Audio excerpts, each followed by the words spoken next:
This is the Antares Infinity Cube. So first, I'm just gonna move that, and probably, no, it does move a bit. Maybe,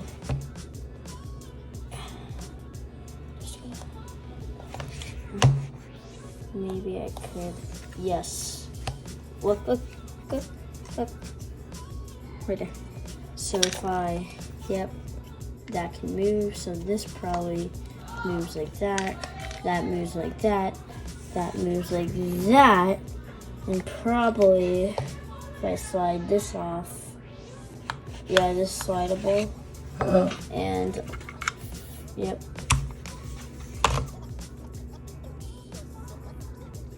There we go. And that is a Antares Infinity Cube solved.